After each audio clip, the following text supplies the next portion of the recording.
观众朋友大家好，欢迎收看3月24公司台语台下晡新闻，我是陈淑君，咱先来看今仔有啥物新闻重点。立法院早起三读通过规模3800亿的疫情后特别预算案，民众上紧4月初六地当领到6000块。台北内湖昨伫银行外面有人疯抢500万的现金，警方抓到4个嫌犯，疑点是个真济，已经移送检方侦办。新闻开始来看，民众上紧4月初六地当领到6000块咯。立法院伫早起虽然调议立委阁有真济无共款的意见，也毋过已经顺利三读通过规模将近3800亿的疫情后特别预算案。这法案上紧明仔载地上总统府签署27生效，大概4月初六地当开始发6000块。立法院临时要拼3800亿疫后特别预算三读通过。不过调议立委犹原有真侪议题也无出力强势，有33件预算提案需要表决。国民党团发出破发1万块的现金，民进党团犹原坚持发6000。原来我们提出来是发现金的诉求就是1万，那他们不愿意把成绩给我们，所以改为6000。这没得谈的，这已经是表决好，然后两边的逻辑是不一样的。关键民讲预算通过了，上近4月初六开始发。外界有登记个资外漏的记录，行政院副院长郑文灿承诺讲，未发生个资外漏的问题。好，不会有个资外泄的问题。好，请大家放心。那网络上呼吁不要登记哦，那是对于个资保护不够了解。针对疫后特别预算将会变300亿半保护劳保基金，200亿半保护健保基金。时代力量党团批评治标无治本，无法度解决基金的债务危机。要求开国事会议则被拒绝。民众党团是积极编13亿5000万的预备金，先是被当作小金库。这是完全是一个非常不负责任的一个执政党，到现在连劳保到底2026就要破产了，它的改革方案在哪里，还提不出来，真的不知道要预备什么，是不是又变成小金库？所以这个当然我们要彻底反对。因那半波台电500亿。调议立委拢批评是资源分配有问题，就要删除相关预算。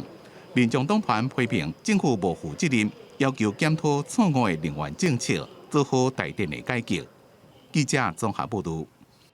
再来看台北市伫昨下晡发生一件抢案，一个姓郑的查某人去银行领钱，要坐车离开的时，有4个查甫人对喷辣椒水，甲打领500万现金抢走。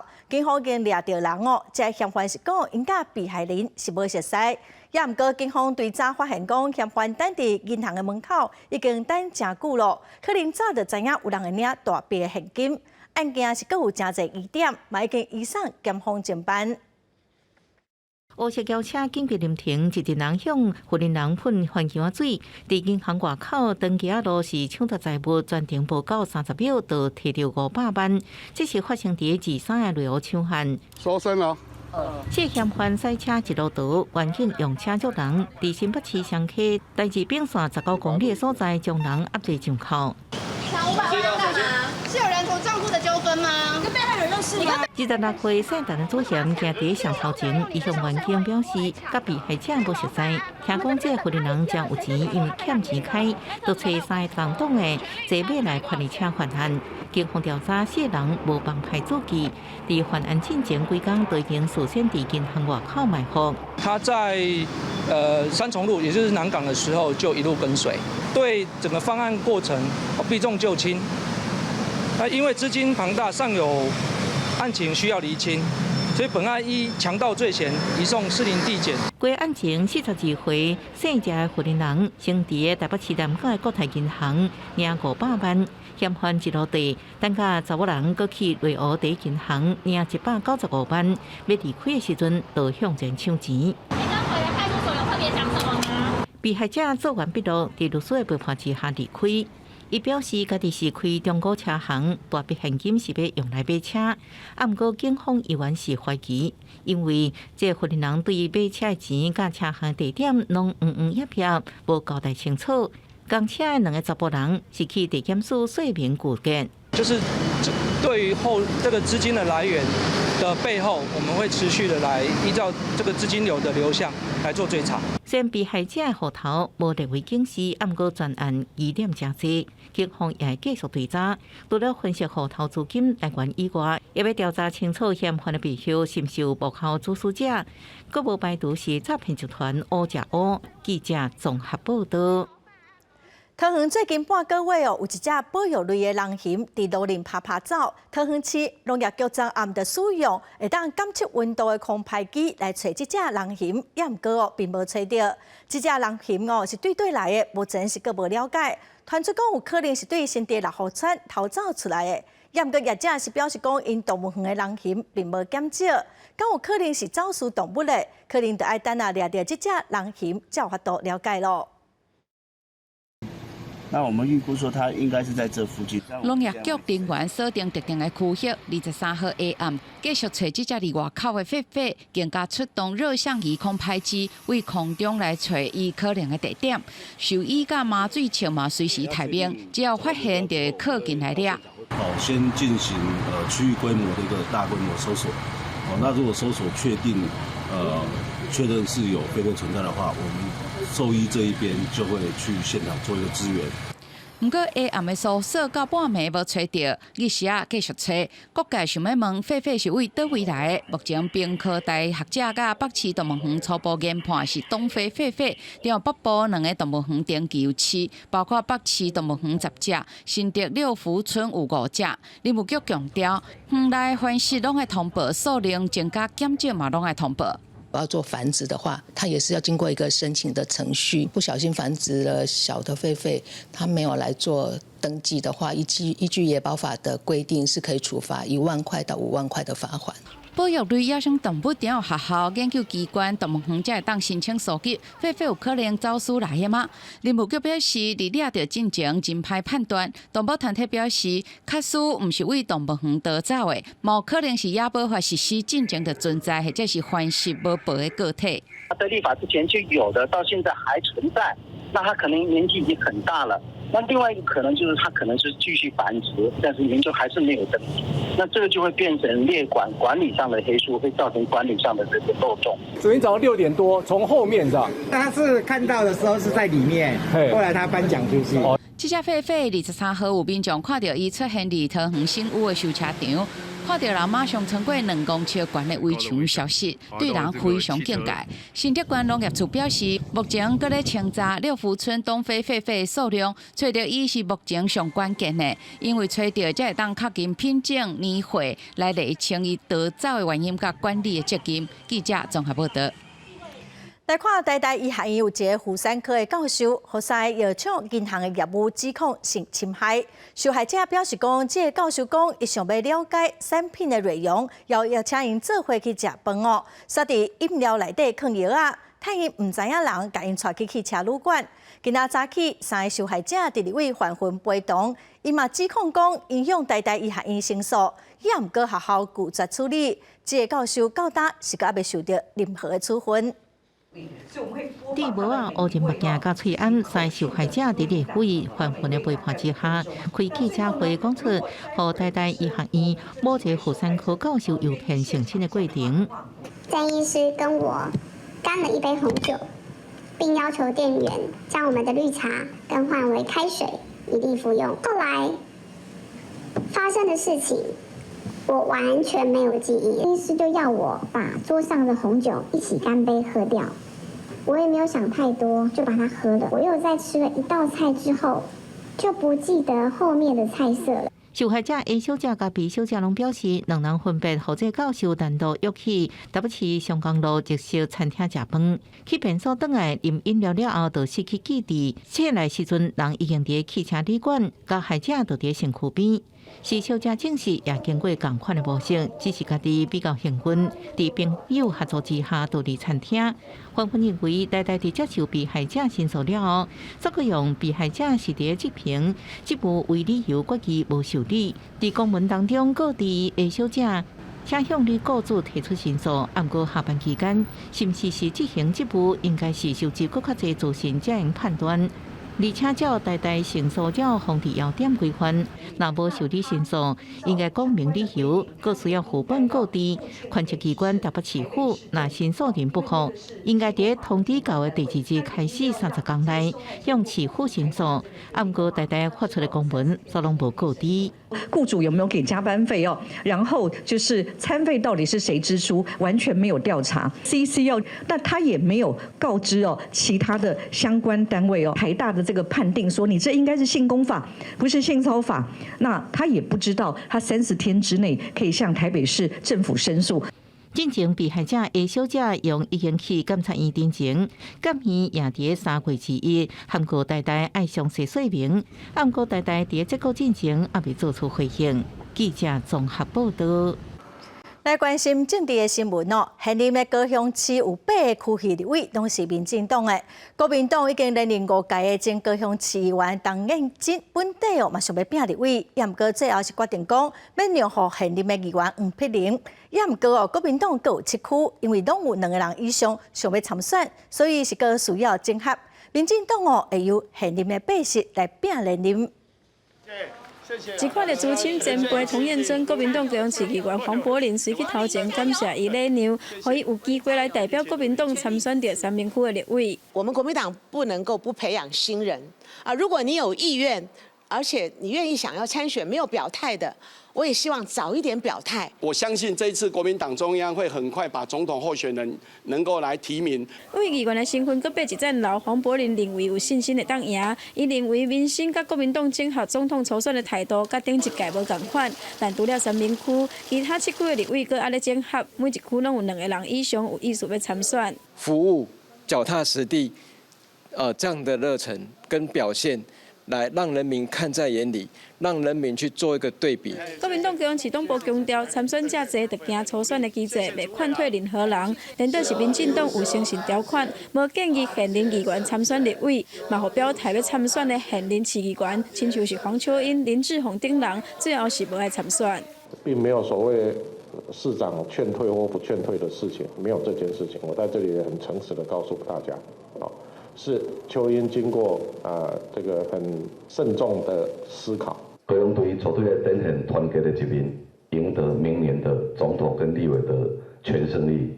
无要参选的记者会当中，黄秋英伫现场流目屎，非常的艰苦。伊讲是为着要团结胜选，嘛，互高雄民进党8席现任立委会当直接拼连任，唔免搁初选。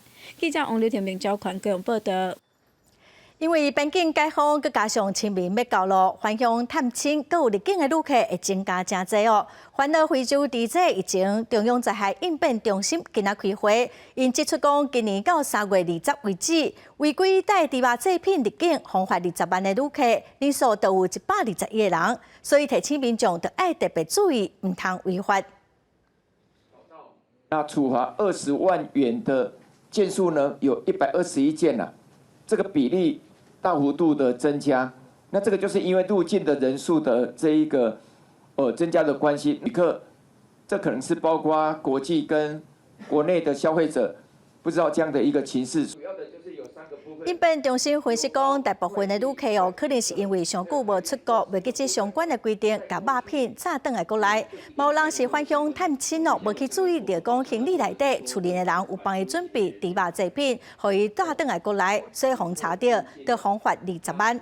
中心嘛强调讲，防检局甲关务署一定会伫边境来加强执法，阻止非洲猪仔拖到咱国来。再来看台中市的刑事大队抓到一个越南的移工，伊破时啊是伫卡拉 OK 店咧上班，也毋过私底下所卖毒品加皮包互移工哦。警方怀疑讲伊是透过跨国管道摕到毒品。短短2礼拜，台中市的警方就查到167件的毒品案哦，嘛查到超过100公斤的毒品，有抓到有人伫槟榔摊卖大麻。34岁越南籍移工武姓女子，平常时伫咧卡拉 OK 店工作，但是私底下却是向移工来卖毒品。台中市刑大这个月提搜索票，当场查到伊有57包毒品加皮包，警方怀疑伊是透过跨国管道摕到毒品。该越南籍移工手持红白塑胶袋，内装有57包毒品咖啡包，正准备外出前往交易。经查，该移工平日在卡拉 OK 店拓展客户、拉业绩也能稳固，实际却从事贩卖毒品。台中警方3月6号开始扫动毒品，短短2礼拜之内就查到了167件毒品案，查扣各级毒品超过100公斤，16组大麻，4080包毒品咖啡包，嫌犯甚至伫咧便当大私底下卖大麻，行径真大胆。种子哪里来？美国的朋友寄来的。对，它放在哪里？冰箱吗？剩下的应该还有吧？这怎么在哪里？你种几颗？10颗。警方表示，这案件涉犯制造、运输、贩卖第2、3级毒品，拢是7年以上有期徒刑，会使并科新台币1500万以下罚金，后续会持续来查缉扫毒毒品的危害。记者台中报道。TikTok 的执行长周受资针对美国要禁止抖音，昨嘛伫美国众议院人员商业委员会提出解释。也毋过，国会议员是认为讲，抖音已经真做是中国共产党宣传的工具，内容嘛伤害儿童的心理健康，共款坚持讲应该得爱禁止使用。TikTok 抖音执行长周受资面对国会议员问佢，伫咧应付各自的安全，还有中国言论审查的问题。TikTok surveils us all, and the Chinese Communist Party is able to use this as a tool to manipulate America as a whole. Can you say with 100% certainty that ByteDance or the CCP cannot use your company or its divisions to heat content to promote pro-CCP messages for an act of aggression against Taiwan? We do not promote or remove content at the request of the Chinese government. And we will replace. The question is, are you 100% certain that they cannot use your company to promote such messages? It is our commitment to this committee and all our users that we will keep this free from any manipulation by any government. You're trying to give the impression that you're a good actor, but the commitments that we would seek to achieve those goals are not being made today. You're going to continue to gather data, you're going to continue to sell data. 国会议员认为，周受资对中国假儿童的问题，拢无正面回应。Last year, a federal judge in Pennsylvania found that Section 230 protected TikTok from being held responsible for the death of a 10-year-old girl who participated in a blackout challenge. Section 230 is a very complex issue. Yes or no?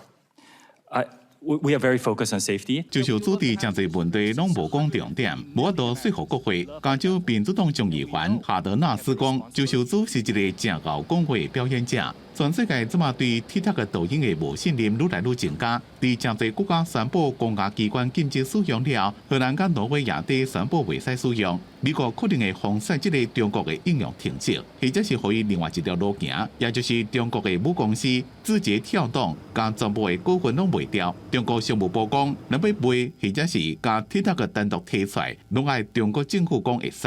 公司新闻黄文玲编辑。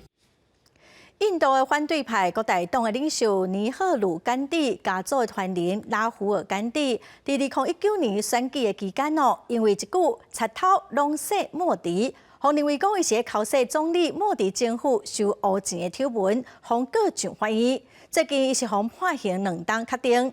印度明年特别选举了，外界嘛认为讲莫迪是透过司法，互反对派唔敢出头。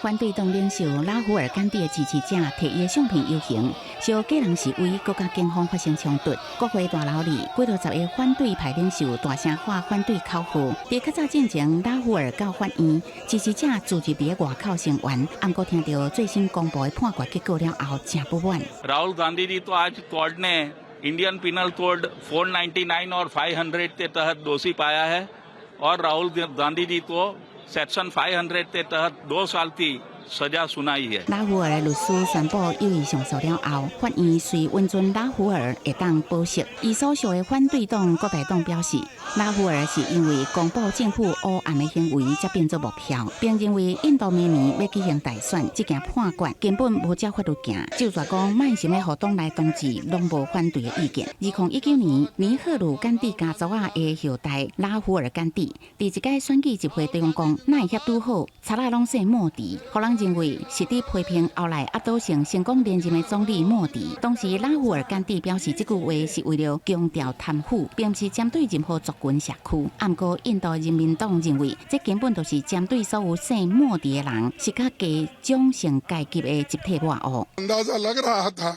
लेकिन हम कानून में विश्वास रखने वाले हैं, जुडिशरी में विश्वास रखने वाले हैं और कानून के तहत ही हम लड़ेंगे。拉胡尔是尼赫鲁甘地家族的后代。印度在1947年独立了后，伊的外太祖公尼赫鲁是头一任总理。尾仔甘地家族拢总统治印度达到38年。根据印度法律规定，诽谤罪应该国会议员的资格未互人取消。不过，若是讲一届互人判2年以上，议员的资格就会互人取消。这届法院判处拉胡尔2年的徒刑，是因为要禁止伊投入明年的大选。公司新闻吴文玲编译。世界电竞总会昨宣布讲，要禁止跨性别女性参加女子组的比赛。总会表示讲，因会成立一个工作小组来继续讨论。另外，罗西亚的电竞协会因为支持使用禁药，方停权禁止比赛，即马是已经解除禁令。也毋过因为罗西亚发动对乌克兰的攻击，所以罗西亚的选手同款嘛方禁止比赛。跨性别的女性是毋是让参加女子电竞比赛，一直拢有争议。世界电竞总会主席科基23宣布，自3月31日开始，不经历过男性青春期的跨性别运动员，了无论伊的睾固酮浓度偌济，拢袂当参加女子组的国际比赛。So none of these athletes will be eligible to compete in the World Athletics Championships in Budapest in August. They will be eligible to compete in other events after that 6-month period, including the Paris Olympic Games next year, if and only if they maintain their testosterone at the required level.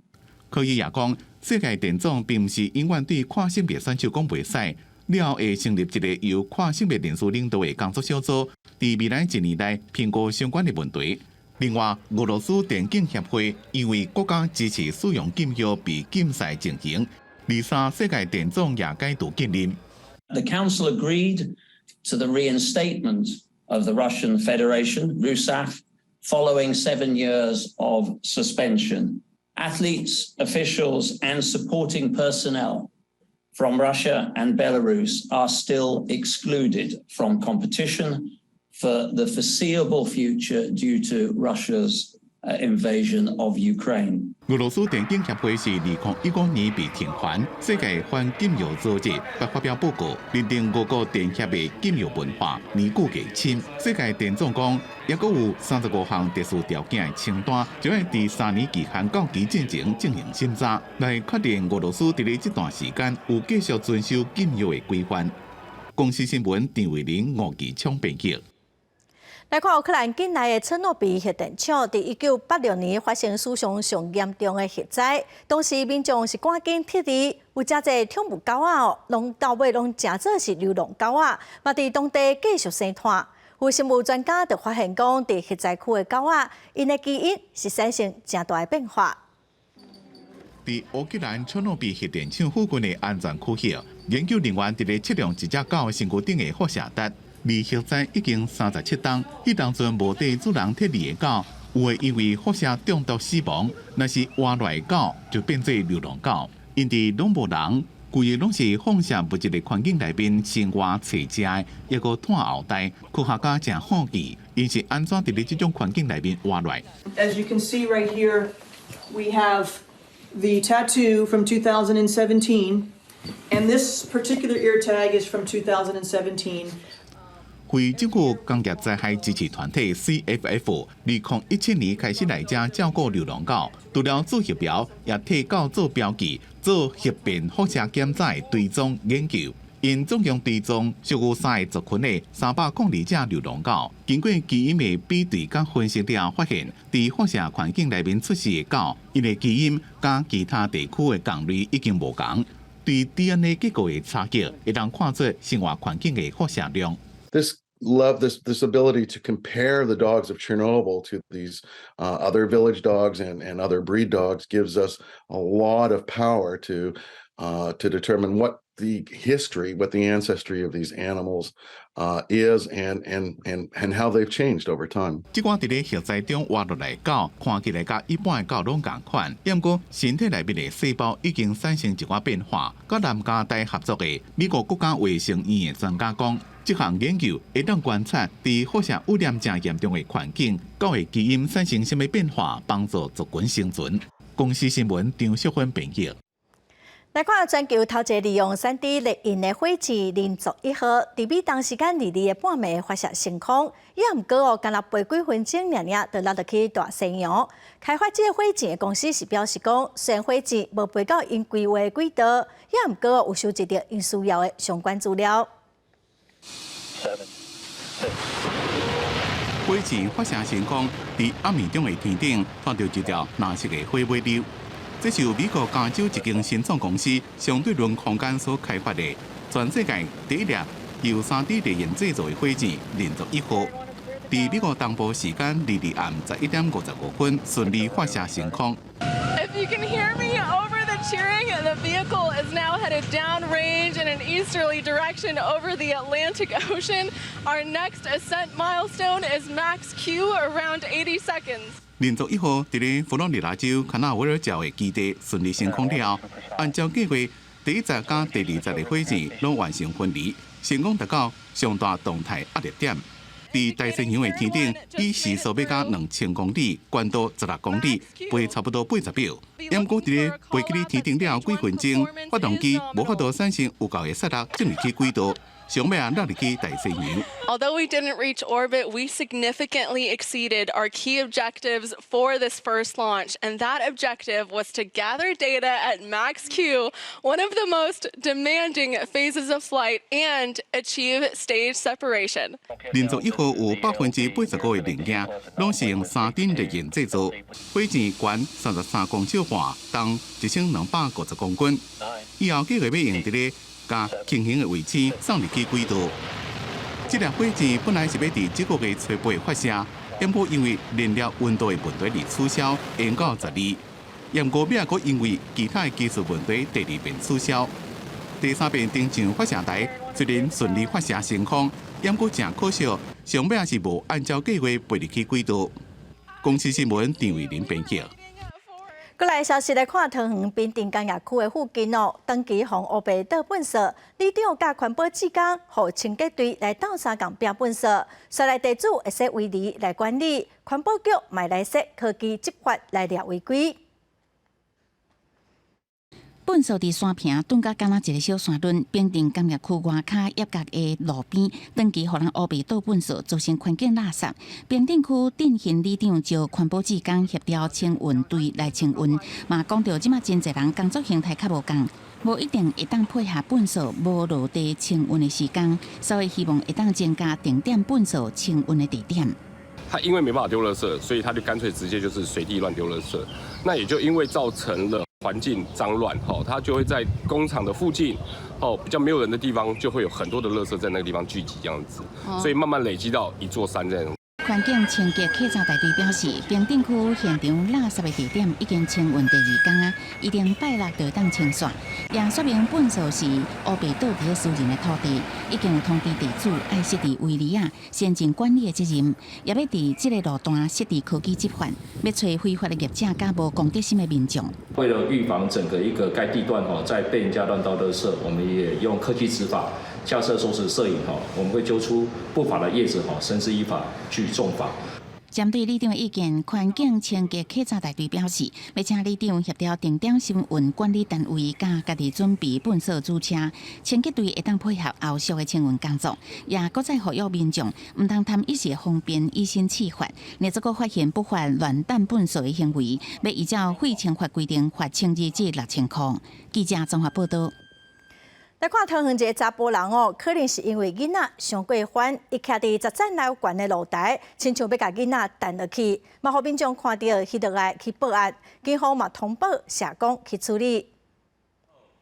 赶往现场将父亲及小孩带回，经了解本案为孩童吵闹，但孩童的父亲却以不正当且脱序的方式管理。男童目前身心尚属稳定，那爸爸这边也已知错。那后续如果有违反《儿少权法》第49条身心虐待之轻事，将依法裁处亲子教育。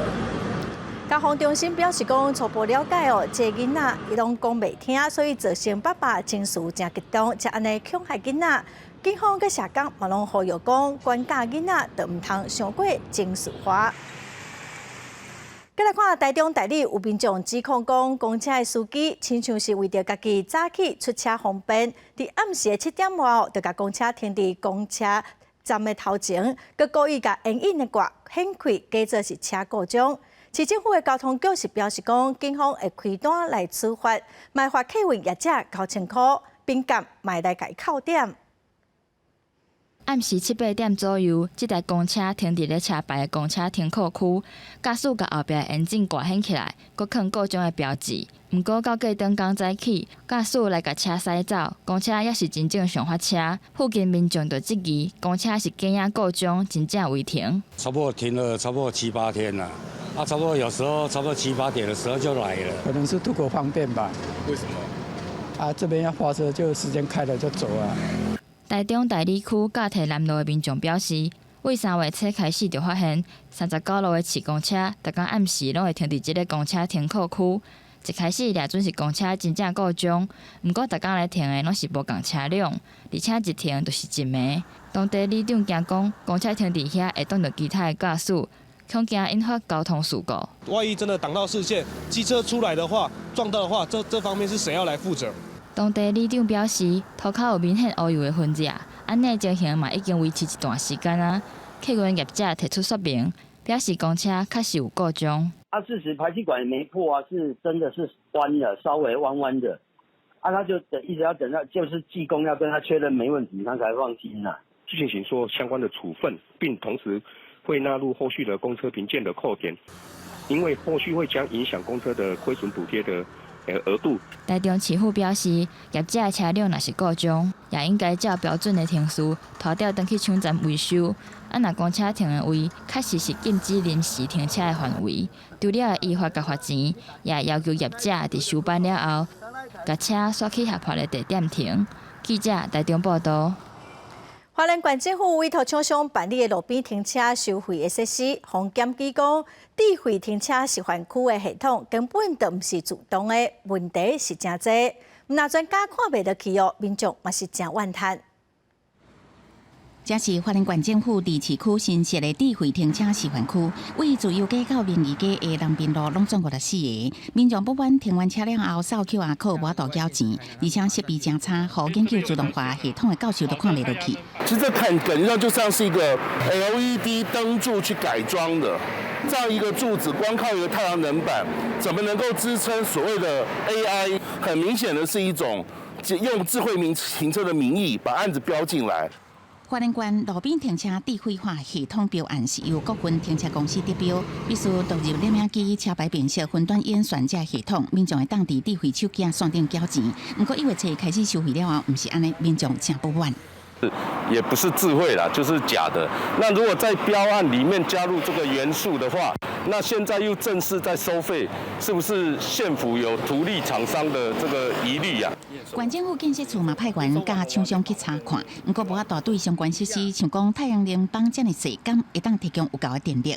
也甲既然是智慧系统，是安怎袂10分钟更新？另外，列名机是不是手机啊？这个问题做解说。因为我们厂商这个部分没有把之前施工的公告的 QR 把它撕掉，所以说民众先扫的话是现在是公告的部分。目前智慧停车基本功能必须要有入场、离场的时间 AI 侦测、车牌 AI 辨识、车钱自动计算、现场立刻缴钱这个功能。县政府对我讲是用上 AI 人工智慧停车，不过好亲像甲各县市所使用的系统差真济。记者综合报道。去年有几啊件失电的事故，拢是因为鸟仔伫电线顶头作秀，造成烧拍电。春天到路，尤其是鸟仔生团的季节，台电公司的台南区营业处最近2个月来敢若伫台南的曾文溪附近，就移除178个鸟仔树，要来预防烧拍电的意外。台电人员摕到塑胶棍仔，斟酌甲电火条仔顶头的鸟兽清掉。这寡鸟兽唔若正勇，重点是拿来做鸟兽的材料，竟然会出现工地伫咧使用的铜线甲铁线。喜鹊筑巢容易引起我们馈线跳脱，去捡一些铁线、铁丝上去一起筑巢。如果新市有喜鹊筑巢的话，我们就会马上把它移除。就是惊讲，这个电线、铜线去挖掉，造成压死跳电，进前对鸟兽造成失地情形。最近台电也拍拼伫咧拆鸟兽，拆了后，还阁伫咧电火条仔顶头装赶鸟仔的设备，卖互因过来做秀。清除完之后呢，就在杆上呢设置驱鸟器，避免鸟类再次在同一个位置筑巢。鸟兽内面若有鸟仔卵或者是鸟仔囝，台电唔但会甲鸟兽散位，甚至找别只鸟母斗照顾，照顾1-2礼拜才甲鸟仔囝野放。台南区处积极加强线路防护措施，例如线路加装卡扣式防护线管、更换架空电缆等，防止鸟类对电力设备造成损坏和供电中断。台电台南区营业处表示，敢若台南10分 K 以南的区域，2个月过就甲178个鸟兽刷走。未来继续加强供电设备和线路检查维护，防止鸟的部分也会继续做，维护民众用电的权益。记者综合报道。逐当的3月份到4月份有大批的纸板碟会对高雄的牧人往北飞。过去拢会填伫分林的内出口的路段来生产后一代。今年受到气候甲欠水等因素的影响目前纸板碟往北的时间已经前半个月了。这2天已经发现讲有部分纸板碟飞到哪来，高速公路局会随时来注意，必要的时阵地调外车道封起来，来保护纸板碟。早起9点10点有出日是好天，云林拿来乡塔口段陆续出现要上北的纸板碟。因过清明节前后，纸板碟会为高雄茂林向北迁徙，中途会经过云林拿来，但是今年的时间比因过搁慢半个月。跟往年比较起来，是已经延了大概2个礼拜多了哈。那以今年的蝶况来讲是，因为天气太干旱，太久没下雨，那紫斑蝶它对气候其实它的敏感度还蛮高的。那最近才有在动。纸板碟生态保育协会表示，以高雄茂林野山谷来讲，去年纸板碟的数量有40多万只，今年剩30多万，其实差无介济。但是中途东山曾文水库的野数量减少，拿来塔口段这2天有观察到纸板碟。数量越来越少了，对。那这里的蝶量1分钟，昨天有到44只左右。那通过的总蝶量有3800多只，那代表说这批是一个先遣部队的到来。那大量的到来可能预计会是在下个礼拜1以后，因为礼拜天天气会不好。协会表示，最近几冬来，高公局为了保护纸板碟，伫国道3号拿来单有设1公里的防护网。若是1分钟内野仔超过250只，就会甲外车道封起来，互纸板碟的死亡率会当降到3%以下。今年整体的野仔数量，敢是因为欠水大减少，也阁需要观察。记者综合报道。台北车头的地下街是真复杂，对要转车的外地旅客来讲伊常常拢会找唔到路，嘛拢会行唔到路。台北捷运公司按算要伫转运站甲台北车头起天桥来方便民众，也毋过有专家就认为讲天桥的设计会破坏都市的景观，应该爱阁好好讨论。不管穿过会风发的红色标志，有民众就安尼穿过市民大道转西车道，无过几分又搁出现有行李的旅客嘛违规穿过去。想要为台北车站到台北转运站，目前敢若会当行台北地下街，毋过地下街的设置偏价是差真济，有互民众形容讲敢若袂强，外观市的旅客搁较是无煞煞。从转运站想走到对面，但是绕一圈走出来之后，还是回到这里。这边那个标示蛮清楚的，路蛮少的，所以觉得没有差吧。听到台北捷运公司计划建伫天桥连接台北转运站甲台北车站，民众有无共意见？台北捷运看市民大道串联线形公园立体连通天桥新建工程案，一定要用4亿，甲国光客运台北站边仔的地下街 M2 出口，甲台北转运站边仔的 R1 出口，由天桥甲连接起来。这个所在会伫咧市民大道下骹。景观设计师是认为，若做干那为着要穿过去，应该伫平面建立人行空间，让安尼嘛袂压缩到行车的时段甲空间。做一个天桥，其实它对整个视觉，我在行走在市民大道的平面道路的时候，它会是一个阻碍，它会把整个我们的视觉变是有横切的效果。所以这样一个景观的视觉，它的一个通透性跟它的一个串联度，跟它的一个景观的序列，是不是可以符合？我觉得这一点是需要去思考的。景观学会认为，即卖天桥建筑拢是有真侪功能考虑，像讲兼有商场中间的串联功能。另对这项代志，台北捷运公司回应，这个案是配合市政府西区门户也甲台北灯笼东沿段的计划，建立周边立体人行系统。对于后续都审委员审查意见，捷运公司会依照都审主席采取事项，修正了后再搁送审。记者综合报道。来看屏东恒春的山海国小，学校甲一寡落落来叶仔做肥料，循环再利用哦，互学生伫学校的种植时有机肥通使用。恒春山海国小的学生当拍拼，得甲涂骹叶仔拢扫扫收集起来，因为校长讲要用这叶仔来做肥料，互粪扫发挥作用。我们学校的树木很多。那每一天小朋友早上扫地的时间，就把我们的落叶、树枝、树叶扫到垃圾纸车，一天都扫1、2车，然后就去拿去烧掉。我是觉得对环保环境是很不友善的，所以我就开始规划，从我们堆肥厂开始，这就是我们跨入食农的第一步。学校甲民间企业合作，伫咧校园内底设一区叶仔的厝。因家这叶仔交互喙熬做有机肥，唔那呢，山海国小阁有规划要种植的地，互学生家己种物件，实现食农教育的理想。我们以后每一班都会有自己的一个田，可以种植自己想要的农作物。这些农作物都是有机作物，让我们吃起来更安心。借由这推展这个食农教育，让小朋友透过他们实作的过程，然后去了解我们的饮食跟我们的生活息息相关。其实对他们从他们自己实作开始之后，他们就会开始有一个想象的空间，那就是想象说，未来我可以在我的土地上可以收成什么，在我们的这块土地上，我们可以发挥什么样的创意。学生家己动手去种植甲修成，也会当对这过程中间得到成就感。而且学校利用叶仔来熬肥，佮配合食农教育，达成环境永续的循环利用，有影是一兼一顾的办法。记者综合报道。最近 AI 人工智慧的技术有真大的突破，未来应用佮影响嘛引起真侪讨论。真早期就投入 AI 研究的华裔科学家，伊嘛是 ChatGPT 创办人，伫斯坦福大学教授李慧慧，最近飞来台湾，参加一场论坛。伊表示讲，各界针对 AI 有上侪模拟人的想法，也毋过伊是认为讲 AI 未取代咱人类的能力，是会当来提供协助。伫咧最近 ChatGPT 带动一波 AI 的讨论，面对着这个快速发展的新科技，人类未来要安怎适应 AI 是毋是取代人力，或者是取代倒一寡产业？国科会23邀请国际重量级的 AI 专家，华裔科学家李慧慧分享其长期研究 AI 的经验。So how do we imagine a new relationship between AI and labor?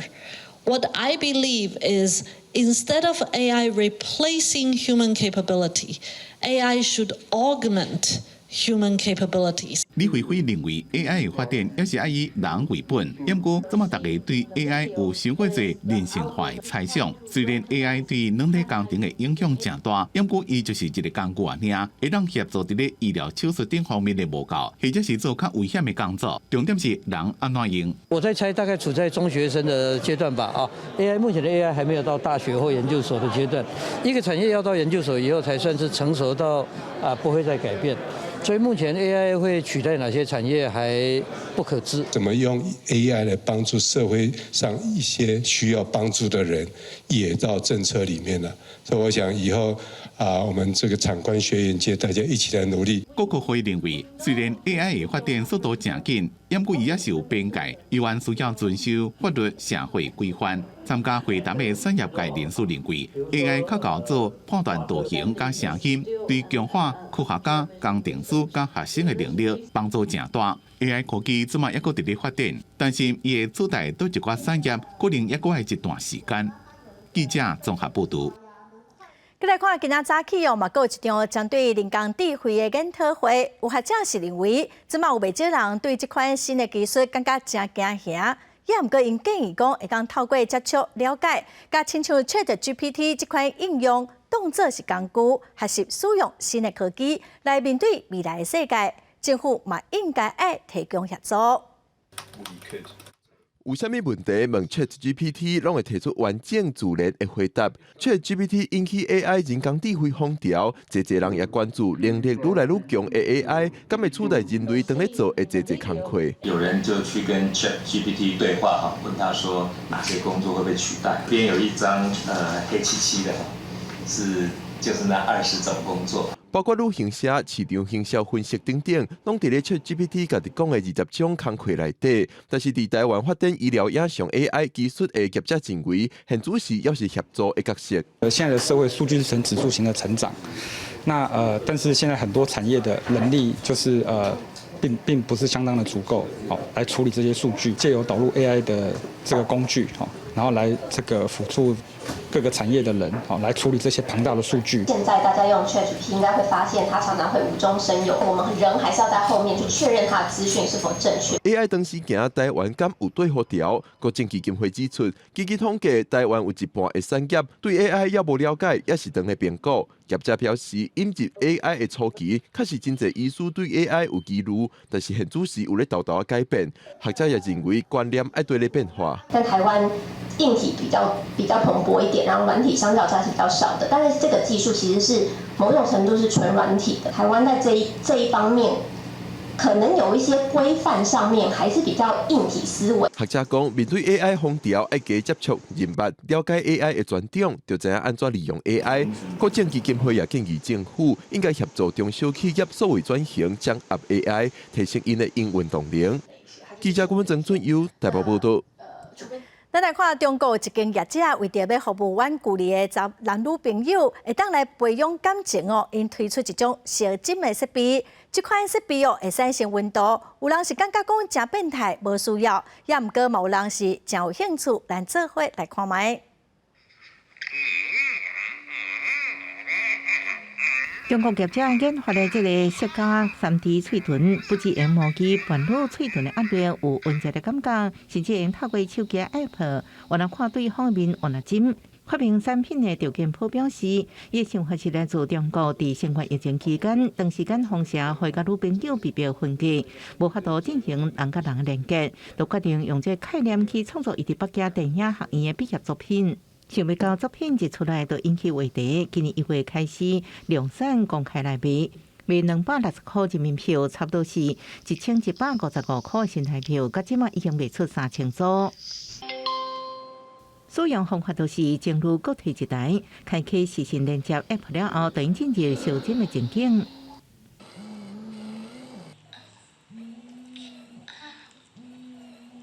然后这个装置还会有一定的发热的感觉。当然，唔是所有人拢能接受这种产品。路透社记者提影片伫街路找人访问，发现大部分的男性表示肯定，女性是感觉无必要。我觉得没什么作用，而且买这种东西，我觉得蛮变态的，根本不能解决什么异地，其实比还不如视频，每天跟对象视频还有用一点。这都很尴尬，亲什么都行啊，不一定非得亲这个东西吧？我觉得不搞笑，因为我比较开放，我觉得这种玩具很好。然后我也不觉得变态，因为这属于一个私人使用的物品，我觉得完全没有任何问题。发明的人表示，这个产品并无要取代人甲人的接触，单纯是降低交流的成本。真人感情交流是无法度取代的。有不少人认为，这个产品的使用顶悬有真大的中间地带，烦恼会被滥用。发明的人是同意有这种可能，要加强 App 监管。公司新闻张如平连约。来看嘉义的水上有一间善德堂哦，内底有台湾第一代彩绘师傅陈玉峰画壁画18罗汉。地方理事是真烦恼讲，这国宝级的壁画，若是无好好维修保护，会受到损害，所以嘛，呼吁相关单位就应该爱重视。壁道顶面一排的壁画，拢是国宝级彩绘师陈玉峰的作品。除了罕见的18罗汉，还有山水门神。地方人士讲，来看过学者拢表示，这物件拢真珍贵。目前吼，照迄教授来讲吼，伊讲伊毋捌看到讲陈义雄伫一个所在画甲遮齐全。伊讲到底毋知啥讲，我有甲迄个教授讲，应该是阮遮饲料当时吼有甲按下了袂歹。嘉义县水上乡的菜场、神地场内底，阁看会到清朝的石碑，因为地动风台有真侪损害的所在，嘛大大影响到内底单药方的壁画。地方人士希望相关单位赶紧处理，莫让文物着安尼害去。这吼会适合，因为吼，迄几档有地动你知？地震吼，加减吼，有迄个伊个徛吼会了走，会适合啊。这是水上神地场，嘛是咱地方咧讲的菜场吼。伊有伊的文化、历史的意义，所以咱希望会当较紧甲伊保留落来。拜托咱相关单位会当较紧吼来甲伊修复，恢复咱古迹过去的风华。嘉义县文化局表示，针对神地场的修复，文资局补助的经费已经落来。会先处理善后的问题，煞来阁做调查研究，甲紧急征收的计划。记者林慧婷，嘉义报道。前一站，台湾本土艺术家黄土水的作品甘露水展出，造成真大的轰动。其实，伊作品是阁袂少，各地台湾美术馆嘛举办伊个人的展览，要来了解伊的一生，那么做伙来欣赏伊的创作。甘露水是台湾第一尊赤身女性雕像，这几当中见天日世界展出，是日本时代艺术家黄土水上出名的作品。因为有这样的一个传奇的这样的出土呢，所以呢，黄土水连同他的作品呢，至少包括黄土水的名字呢，大家就知道了。其实黄土水阁有一挂作品，亲像水球、群像等等，各地台湾美术馆团队用一冬的时间，对各地收藏者收集30几件的创作甲文献，呈现伊的心血。这嘛是对1995年高美馆举办黄土水个展要30冬来难得的大型个展。7点零讲，黄土水是台湾第一个进入东京美术学校学西洋雕塑的人，世界入选地点，嘛甲台湾近代雕塑带入现代。那黄土水等于是揭开了我们台湾近代美术史的序幕，那它引领陈澄波、李梅树，它作为一个典范来引领这些前辈画家或雕塑家。7点零表示，这届台湾土自由水、黄土水艺术生命的个画，特别针对伊参支持者的关系做展览，互外界更较认捌黄土水这个人。对3月25到7月初9，伫国立台湾美术馆来展出。记者电视台开台北采访报道。下晡半天气，咱来看各县市详细有资料。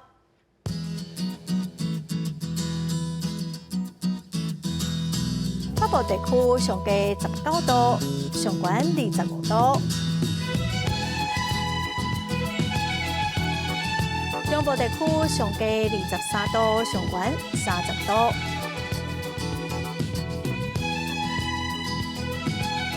南部地区上低25度，上悬31度；东部地区上低23度，上悬29度。外岛地区上低13度，上悬26度。感谢观众朋友收看《公视台语台下晡新闻》，我是陈淑君。下礼拜下晡3点，咱再会。